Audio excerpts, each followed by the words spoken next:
but I advise people like to do the 401k or like savings or any kind of investments because like you should have your money work for you instead of you working for your money. Right. Because at the end of the day, like I'm going to go to bed, I'm going to sleep, but like with all my investments, those things are still compounding. Those things are still getting interest.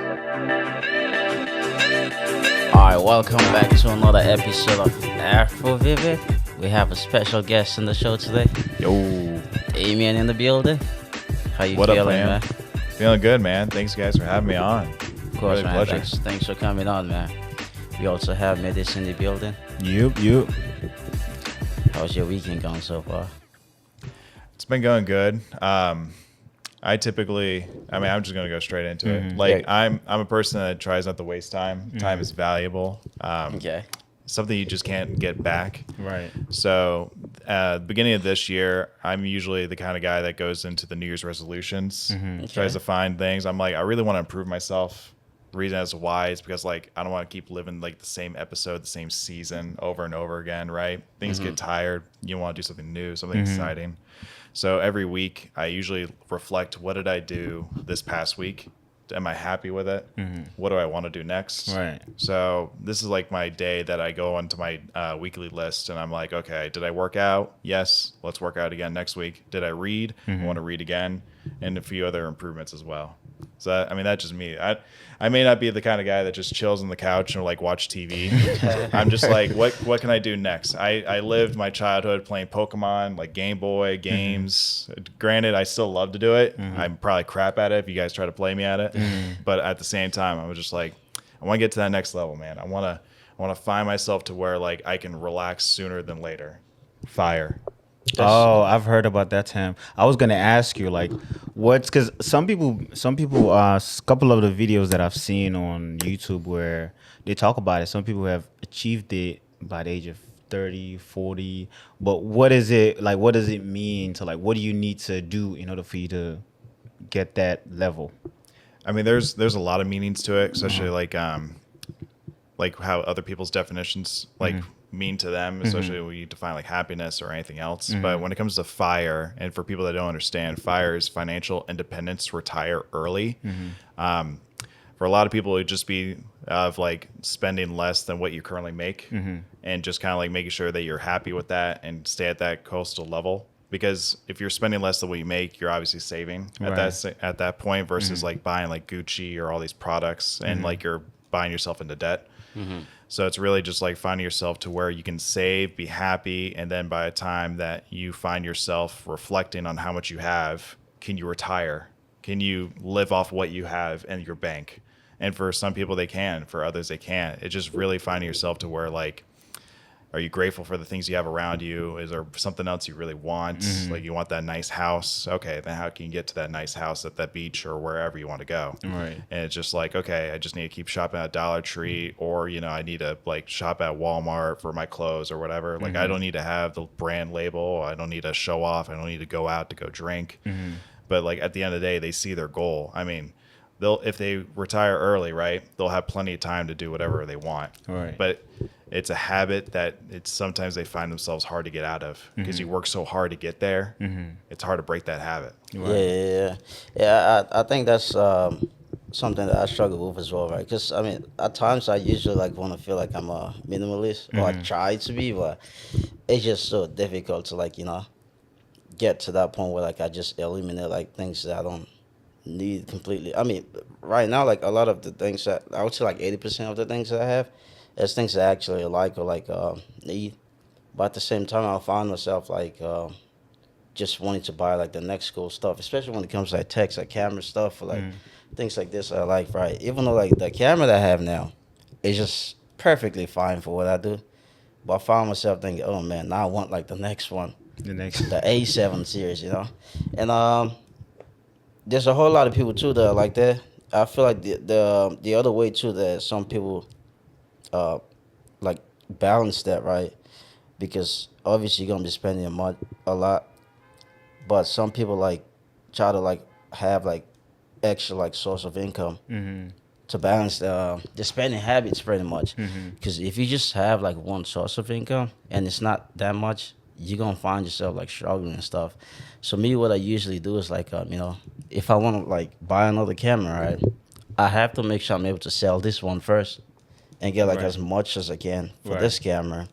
So the So- other camera that I'm getting, I'm probably just gonna like add up like half of the amount and just get that, or just sell other things that I don't use that much anymore. You know.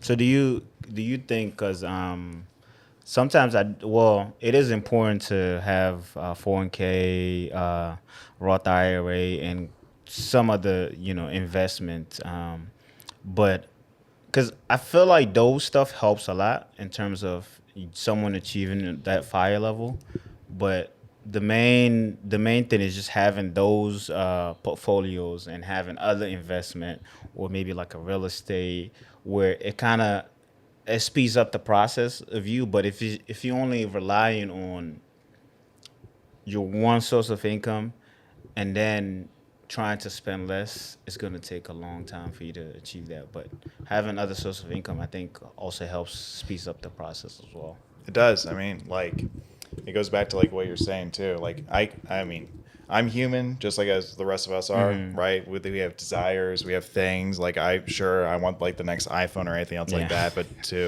But as I gotten older, I realized like, this is like a 10s, and like I have a beat up case. I mean, we could probably zoom into this, but it's probably embarrassing. But like, I find myself like I don't need like the latest and greatest. I can Right. probably be good with like what I have. But like, in order for me to like get to that next level, sure, I can like sell some things. I probably won't get the same value for when I purchased it, obviously, because like how old things are, or just how it's used. Right. I mean, you just have to accept that.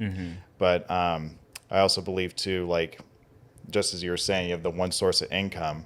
In order for me like to get to that next level, if I want to purchase those things, right, either sell or I can like provide myself into more skill set levels to where I get paid more for my Right. time and Yeah. things like that. Right. But also like, and I've like, this is not financial advice, but I advise people like to do the 401k or like savings or any kind of investments, because like you should have your money work for you instead of you working for your money. Right. Because at the end of the day, like, I'm going to go to bed, I'm going to sleep, but like with all my investments, those things are still compounding. Those things are still getting interest. At the end of the month, like I could be working like, how many hours in the month, like 40 hours a week, times a month, a year, whatever. That's how much money I get in through my work, through my source of income. But all the money I have in my savings, it's been going every day, Right. every second, right? Yeah. It may not show it on paper, showing like by the second or whatever, but they'll show you in the reports. You get through your savings account, you get through your checking account. You gain money all the way everywhere around. Right. Yeah. Right. Yeah, I think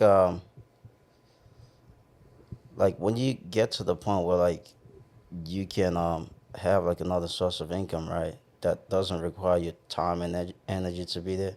I feel like that's like the sweet spot, man. Like when you go online, you see like a lot of like most like kids and stuff traveling and stuff, but I always wonder like where they getting those monies from, But a lot of those people usually have like those side hustle that just bring money. Whether it's like investment in like your 401k, or there's this guy that I follow on YouTube, right? He does like the investing stuff. Like he just invests into like dividend stocks. So there was a time in his working life, right, where like he was just living like on the bare minimum, like on noodles and stuff, like the microwave noodles. And he was saving as much as he can from his paycheck. And he only had like his job at the time was only paying him like about 50K a year. And he just put all of that into like dividend stock. And it got to a point where like he was able to now live off it. Then he started a YouTube channel and start like just creating content to like how he got to that point. That dude got like 2 million followers now within like 2 years. Wow. And Talk about Andre Jick. yes, Yeah. the guy with the magic Magic, chick. yeah. That dude, yeah, he is very nice, and he is like very very knowledgeable in this stock stuff. Like he's pretty good. Yeah, so because I do believe in investing in stocks, which makes sense. Because I think one company does it. I think Apple does it too. That's like an example of stocks that gives you dividends. I think is it monthly or 3 months? It could be something like that. But what do you? Because I don't know a lot about crypto, right? So what is it like? What's so important, or what type of advice would you give someone in terms of like what they should look for when it comes to investing in crypto? Definitely, when it comes to do your own research, or as the acronym, as they say, DYOR. So definitely see where you're putting yourself into, especially what you're investing into. Because I mean, like I said, like what we do, like we work hard for our money. We put our money where our mouths are, for, like, as far as food or lifestyle or home, anything, right? So I hate seeing like money getting burned or things like that. Right. So I mean, just find a project that you're either passionate about or something you know that it's going to go exponential, or something that you think it's going to be the right way, not just a quick like a cash grab or bag hold, something like that. You could probably make some good money doing that, but like at the end of the day, man, it's just like the casinos or things like that. The house is going to win, Right. and you're just going to get burned. And there's going to be projects that may like rug pull you. You just got to understand who these founders are, who's the team, what's their mission, what are they doing, and then just make a wise investment choice at that standpoint. And especially when it comes to crypto, like there's a lot of like new things coming about to it too, like new forks, as far as like how the blockchain is going through different transaction rates, going much faster, either slower, or just more comparable for like everyone else to kind of be on, as Right. far as like other projects. So it's really just like understanding, like, okay, if I'm going to invest into say Bitcoin or Ethereum, what is it that I'm investing into this, right? And like a lot of people think of it as far as monetary.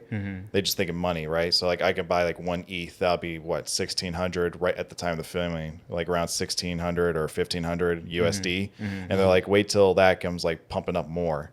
But at the end of the day, it's not just how it could be converted into like USD or other currencies, right? I mean, you could do that on a foreign exchange already. I can buy Canadian dollars and wait till another day to change the value, right? I'm buying Ethereum, me personally, into the project itself. Like what other companies are investing into it, what other things are coming out to it. There's a lot of areas out in the world where it's hard to have a central banking system or a way of how they transfer money one to another. You have MoneyGram, you have other Western Union ways of transferring money, but when we use like Ethereum or Bitcoin, it's just a faster rate of transferring from peer to peer without an institution in between. Now that may be scary for a lot of people, right? Because it's not backed by the FDIC or anything else like that, or the SEC, but like it's just a way for how people can make transactions between each other and make other kind of like donations, if you would too. How long have you been doing or investing in crypto? I first started in about 2012 or 2011 Oh wow. when Bitcoin was just becoming around $1,000 or so. Wow. It could have been even 2017. I may be a little off right now, but it was around that time. I put in like $20 when it was just about to hit $1,000 or so. And I think it was around 2017 because that's when the big crash happened. So it was like early 2016 to late 2017. I got started around there. And I didn't really think much of it. I thought of it just as like a novice or anything else. Friends were telling me, hey, this is just the next big thing. Just go for it. But as I kind of like learned more about it, it's more just about the technology behind it, as far as like how you can do transactions onto that blockchain, as far as peer-to-peer or any kind of other projects that go onto it that are built on top of it, such as like NFTs, which are now so popular. But back then it was kind of a nuanced, like small Reddit community that were just making these digital arts that are collections and more authentic, that everyone can see, versus like a certificate authenticity behind a picture or something like that. That's good. Speaking of yeah. NFTs, right? I did see your video that you made about how like jobs could like use the NFT for like associate like recognition, right? And it was just like a couple months ago, like NFTs were like really hot, but that wave seemed to like be dying down. Yeah. Yeah. What do you think about that? Do you feel like it's? I mean, I know you're not like a financial advisor,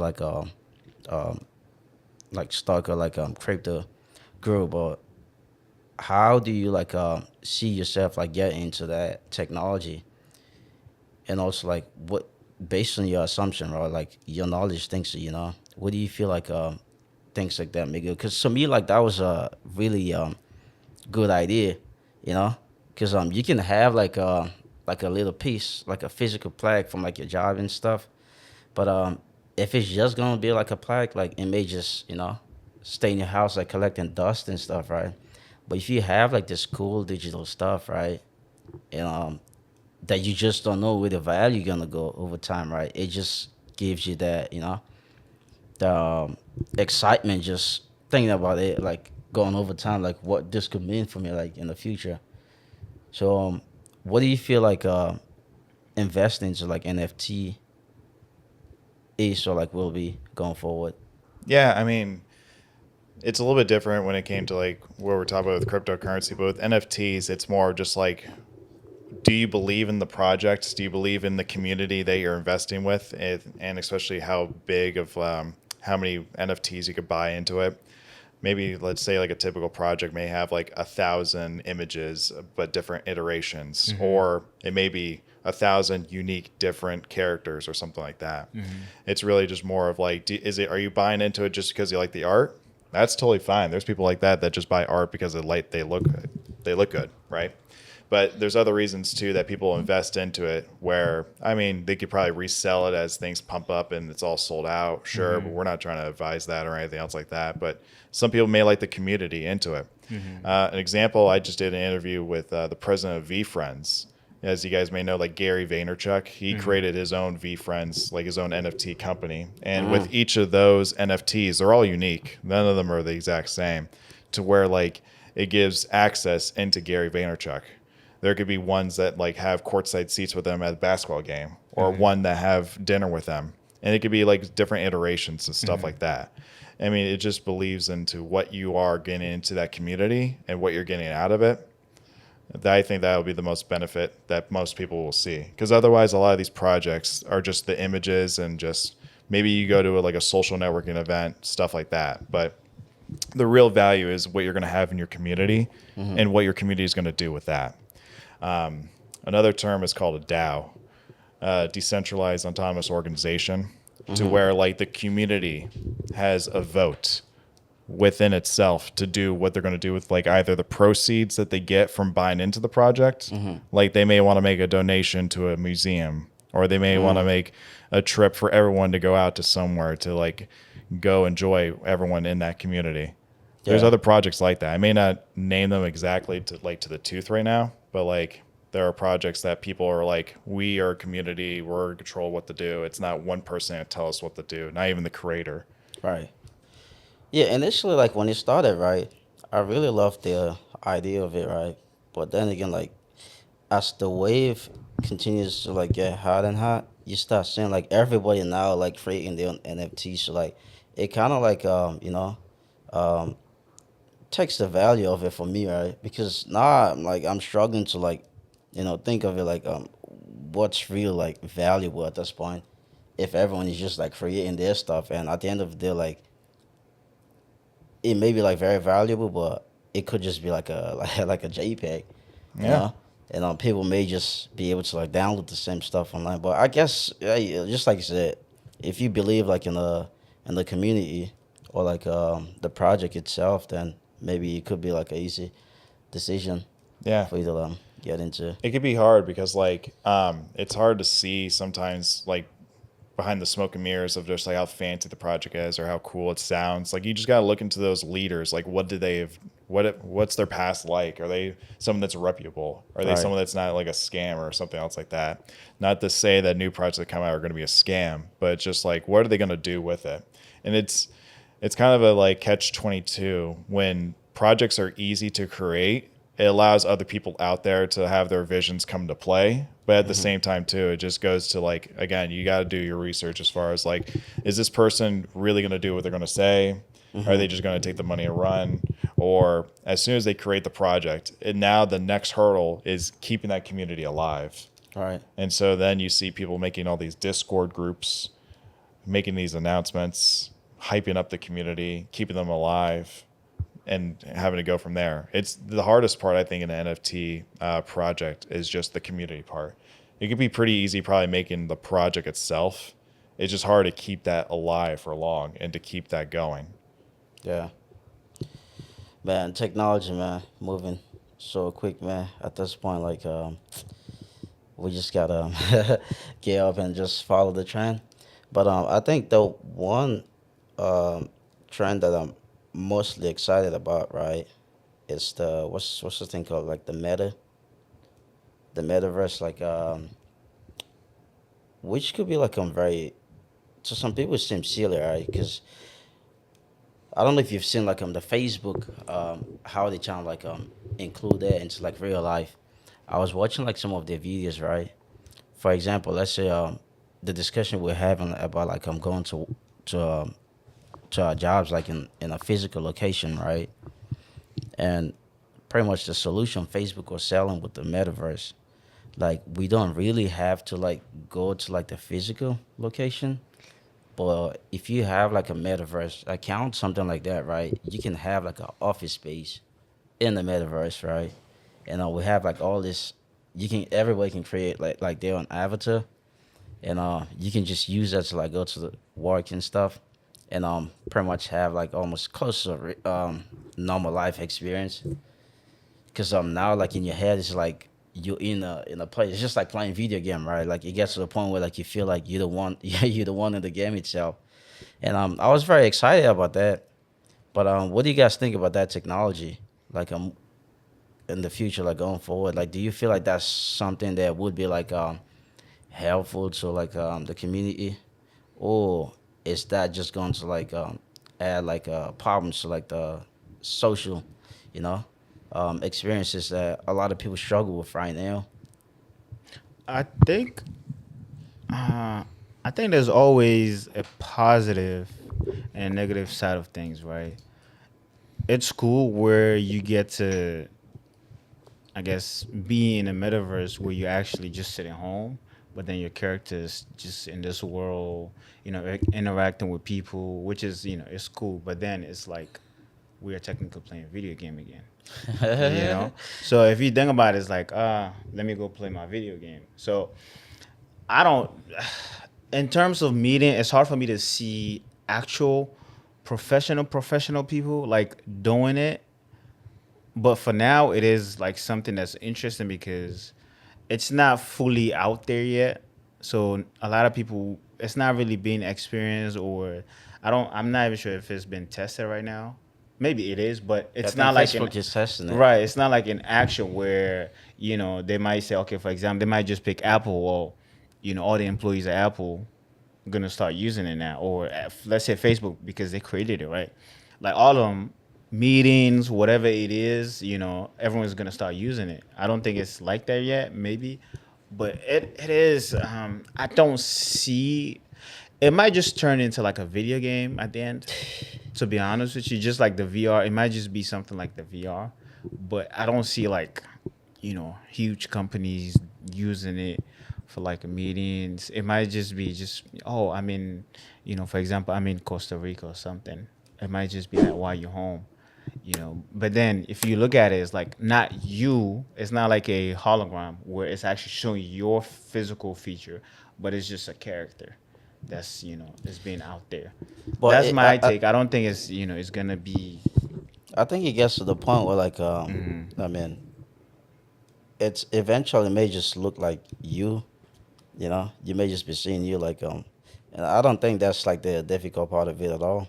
And I see like all the videos you were making, right? It's like you can wear like some sort of gloves, right? Where like you can actually feel stuff in the metaverse. So that's like you in this virtual world, right? You're in the office, like you try to like pick up a pen, you can actually feel it, even though like it's not a physical pen you're touching. And to me, that's where it gets scary, right? Because like, how do you when you get to that point, how do you disconnect yourself, like your real person, from like the virtual, you know? I think where I want it to be in a sense is for it to be like where like a hologram per se.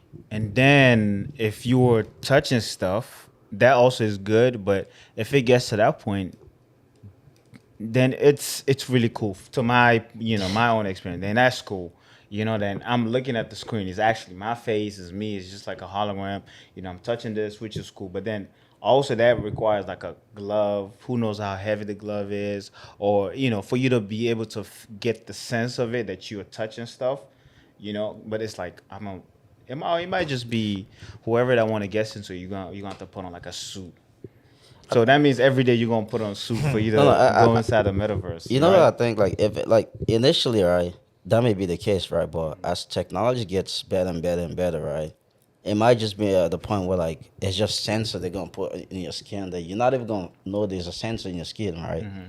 But with this all the stuff in your body now, like you're like moving like a robot now. Right. You have like all these sensors in your body and stuff.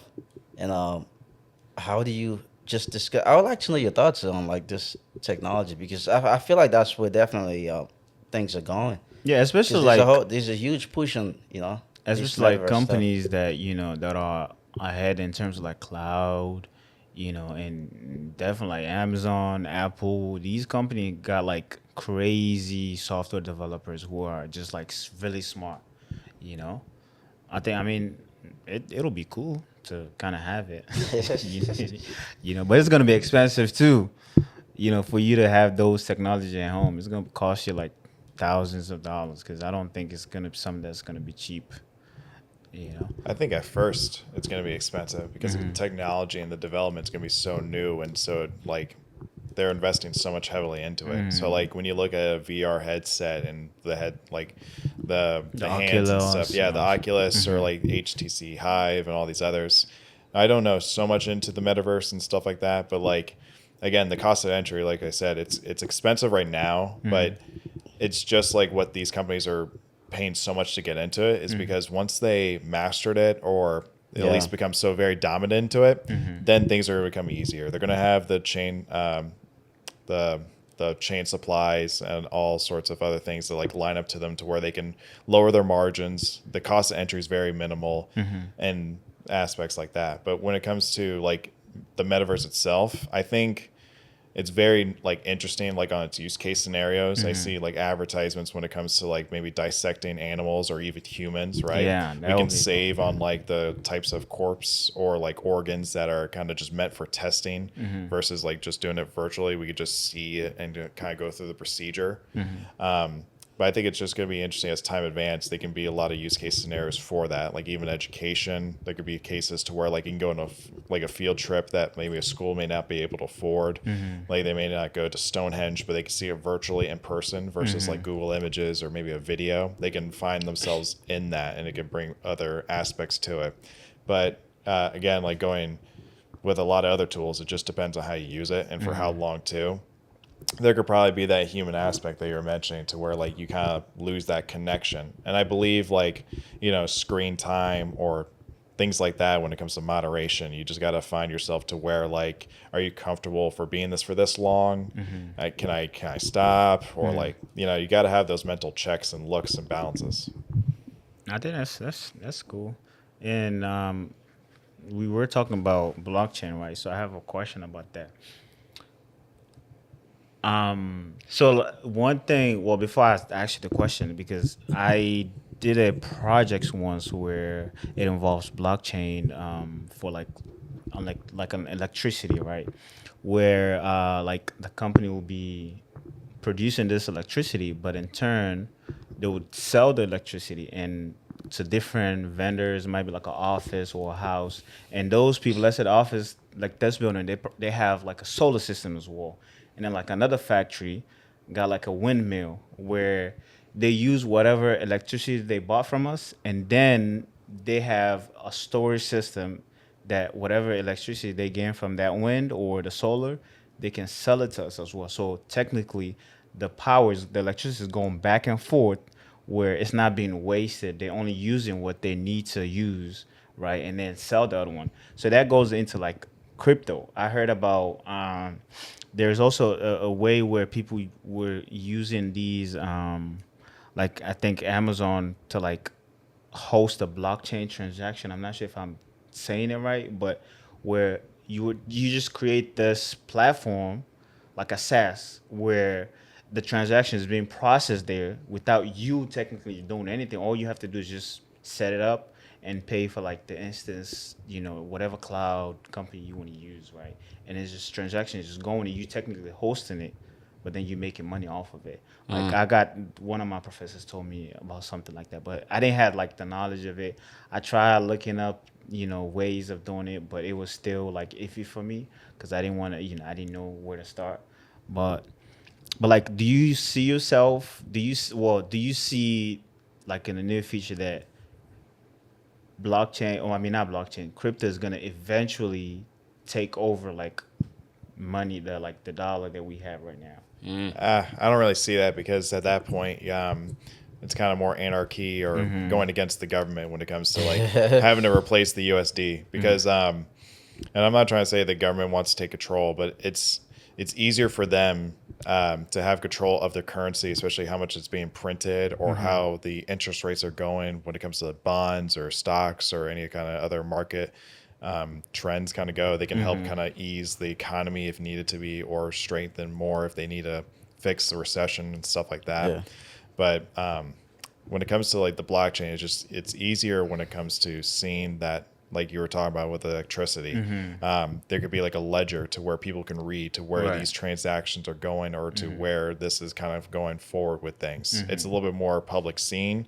It may not be so easy to kind of see it at face value because it's all in hexadecimal. So it's like you see the transactions, but you have to then find that hexadecimal whose wallet it goes to, and then you can find it.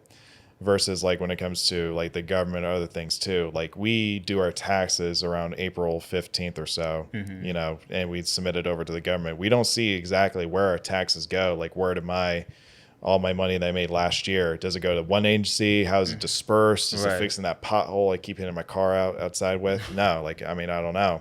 Versus when it comes to blockchain, a little bit more easier transactions into it.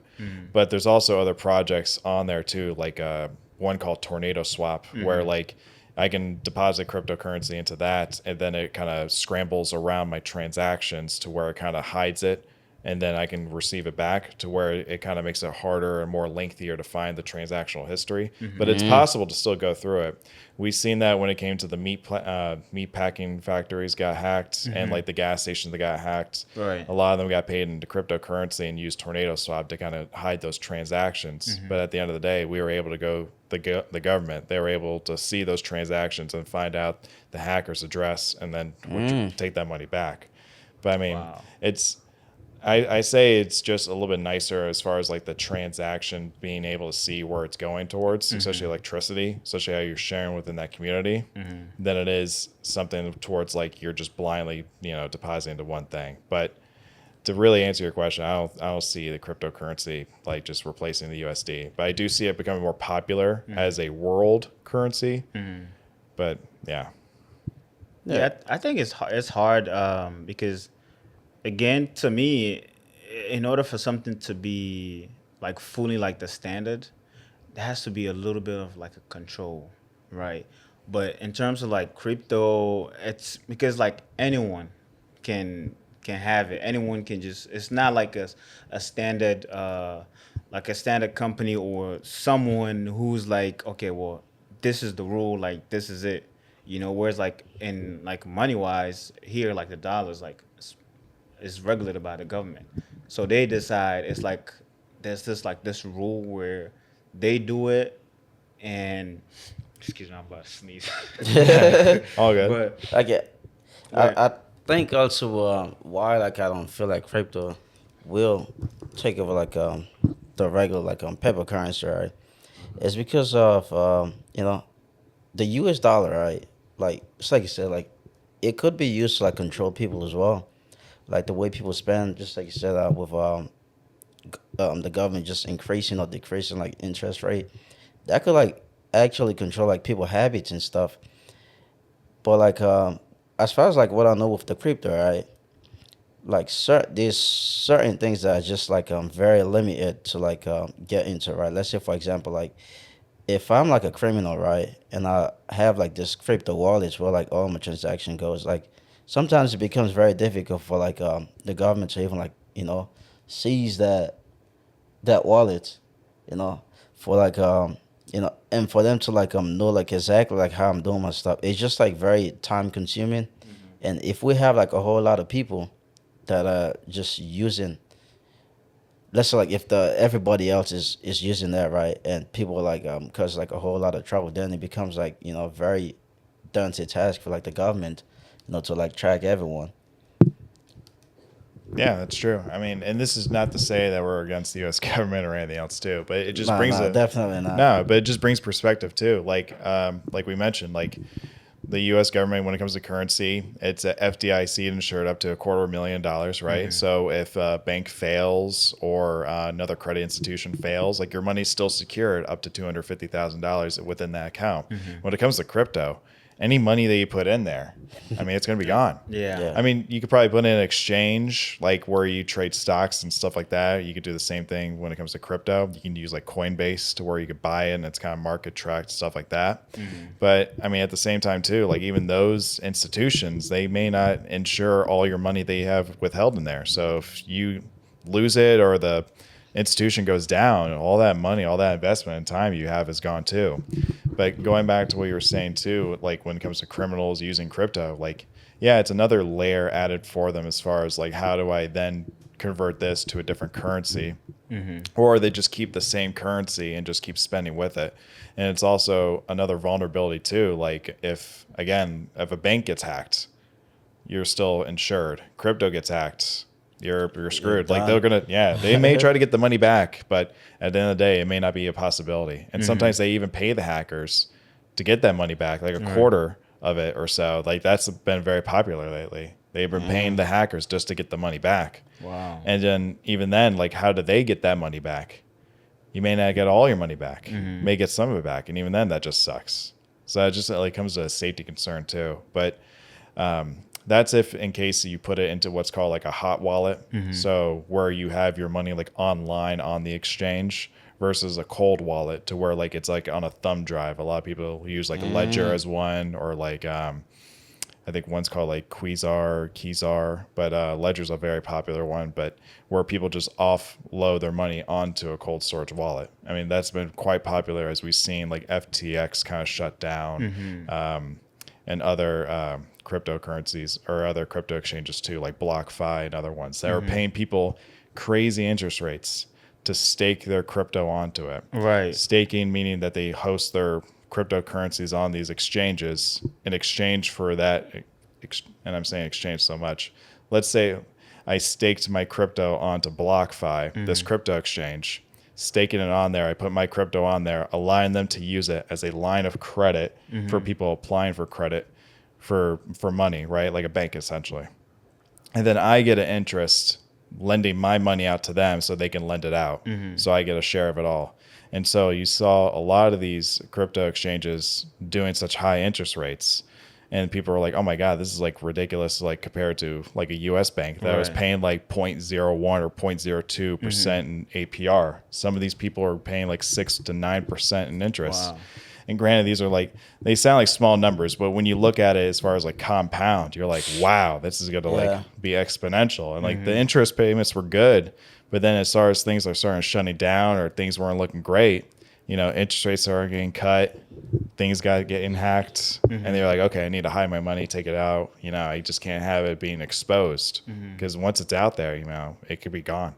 So how do you, because I do have few crypto investment, but how do I like, I guess, transfer it to like a ledger? Like, how do I go about doing that?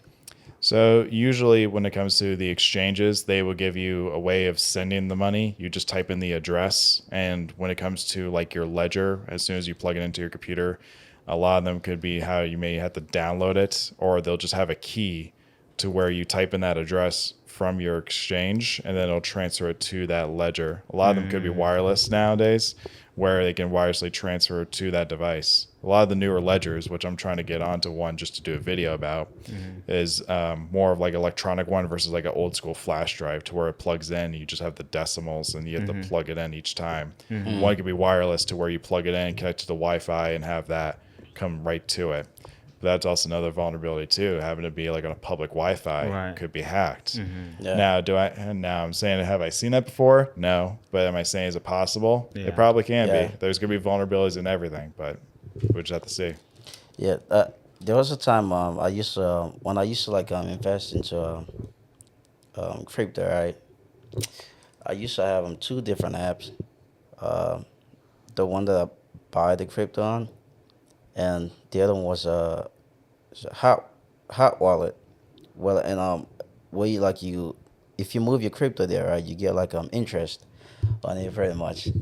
Right, that's like the scariest thing ever. Like just like I said, it will provide you like this long code, right? And you need to copy that code and like post it because that's like the transaction link, right? And if you miss anything, like all your crypto, like you probably just send it to someone else. So like you can't even get that stuff back. And it's just like the scariest thing to do.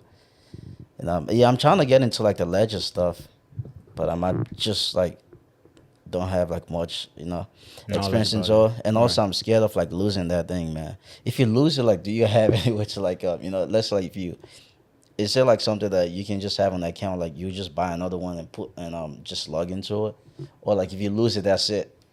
I mean, a lot of the like ledgers that are kind of like the old school ones, I mean, they won't have that technology to where you can transfer to another one. I mean, it's just like a flash drive, like back in school or something like that. If you lose that flash drive with your project on it, I mean, you're getting F, man. You lost the project that was on your flash drive. It's not like a bank where you log it online and get a new card, like your account's online and it's in safe. Like a lot of these are like it's all the money stored in that actual ledger. There probably could be ones that are like you can host a cloud account and maybe it goes to a wallet. I'm not quite sure, but that was the one I was talking about. Yeah. You can host it online where it goes there and just keep it safe, or you can open one where technically host it in a sense where you put it out there and people can go in there, utilize it, and host theirs as well if they want it. But you get a percentage of it as well. You get paid a little bit, but you can host yours. But then you paying for the service. Is there like I think I'm not sure if it's the same thing. Let me see if I can find the name of this one that I use, right? Yeah, but so it's pretty much like just like the way like a regular banking system works, right? That's like you have like a debit account with like Bank of America. You say you have a savings account with them, right?